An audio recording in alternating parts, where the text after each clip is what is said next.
Apex Legends has already broken Fortnite's record with 10 million players in 72 hours, and at the time of recording this video, there's now 25 million active players on Apex Legends. So, what is Apex Legends, and is it any good?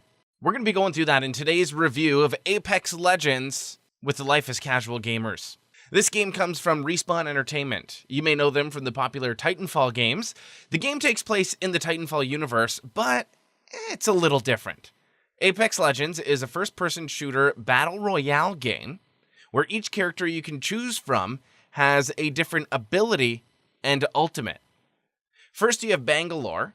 She has a passive that allows you to move faster when taking fire, could use a tactical smoke launcher that can come in handy when getting into firefights, and she has an insane ultimate where she calls in an airstrike. Think Red Zone in PUBG. Then there's Bloodhound, who happens to be my personal favorite character. His passive ability lets you see tracks left behind by other players. His tactical ability will show you hidden enemies, traps, and clues, which comes in handy when you're approaching a new area because it tells you if anyone has recently been there or is hiding in the area. It also helps when preparing an ambush on an enemy team. His ultimate enhances your senses and moves around faster while also highlighting enemies. Gibraltar. He's the tank character whose passive puts up a shield when he aims down his sights. His tactical throws a dome shield that lasts 15 seconds, which can be very useful to you and your team in an intense firefight. His ultimate is similar to Bangalore's, calling in a mortar strike. Lifeline is my favorite medic. Her passive ability allows you to revive your teammate faster while being protected by a shield wall, and healing items are used 25% faster. Her tactical ability is a heal drone. She drops it and it'll heal any of your teammates standing by it, and her ultimate is very useful, dropping a care package with high-quality defensive gear for both you and your team to use. Although her ultimate takes a little bit longer to recharge, so unless you get an accelerant, you may be waiting a while between airdrops. Pathfinder is probably the most lovable robot, but probably my least favorite character. He's great for helping your teammates move around the map, especially if you're far from the zone. His passive scans a survey beacon to find out where the next zone will be, so you'll have the inside scoop on where you need to be and get there first. His tactical ability is a grapple to get you in hard-to-reach places rather quickly, and his ultimate is a zipline gun for everyone to use. There's also Wraith, who's another one of my favorites. Her passive allows you to hear voices warning you when danger is around you or when an enemy has you in their sights. Her tactical ability makes you basically teleport. It's described as repositioning yourself through the safety of void space. She can travel through void space, but it will seem like you're running around really fast while the enemy team can't see you.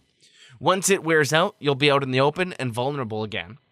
This can come in handy to teleport behind an enemy and get a quick kill, but be careful their teammates don't get to you afterwards.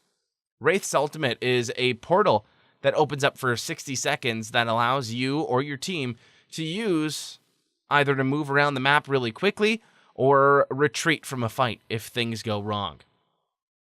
Then there's Mirage and Caustic, who need to be unlocked to use.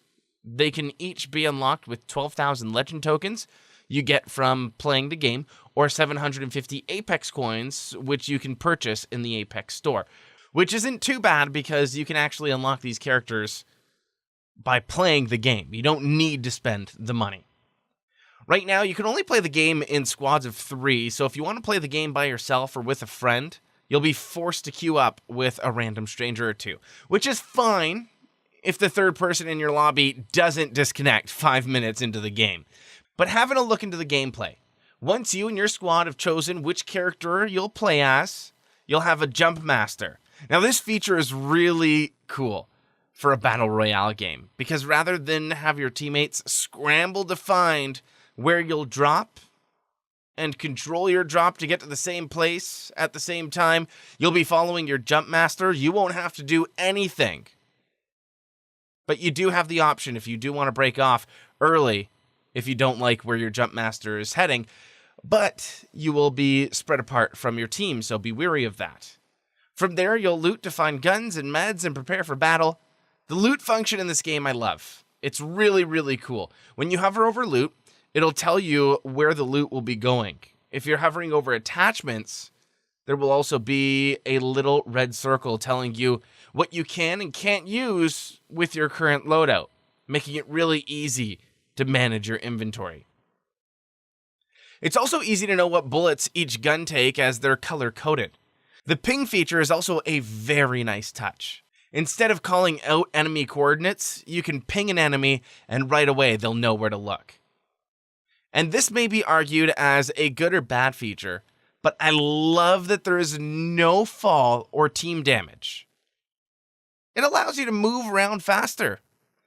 It allows for you to move faster around the map and just jump right into battle. With no team damage, you can also use your ultimate without worrying if you're going to kill your teammates by accident as well. So I personally really, really love these features.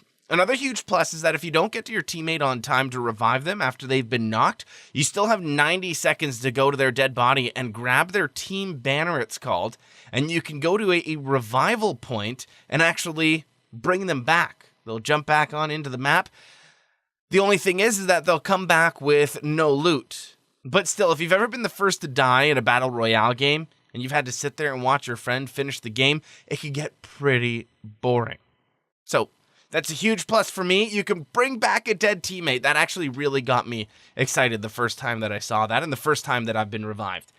You may also not be able to wall run like in Titanfall, but you can climb a lot of surfaces just by holding your jump button. For a game that's only been out for a week, the gameplay is very smooth, I find, with not many noticeable glitches. A feat that PUBG still hasn't figured out years later. Sorry for that one, PlayerUnknown. The only thing I have noticed, though, is that the odd time you get an error booting up the game, which can be solved by simply restarting the game. The battles tend to be exciting, and the game can be very fast-paced, which I love in a battle royale game. Overall, this game feels like Overwatch meets Titanfall 2 wrapped in a battle royale. Even though at times, it doesn't even feel like a battle royale game. Most times I forget it's a race to be the last person standing, and I just find some good loot and take it one fight at a time. Apex Legends is out on PC, Xbox, and PS4, and it is free to play. If you want to spend money on the game to unlock loot boxes or skins, you're free to do so, but you don't need to, and it is definitely not a pay-to-win game. Overall, the game is functional, different, and yes, very fun to play. This game is definitely casual gamer friendly, and I give it a solid 4.5 out of 5. Only losing points to the fact that you need to have 3 players to a team for each match, and there's no duo or solo option yet. And now, if you'll excuse me, I'm going to track some enemies with Bloodhound. If you like this video, please leave a like and subscribe to the channel for more gaming content, including the Life as Casual Gamers weekly podcast. Your support means the world to me. So good luck and have some fun, you filthy casuals.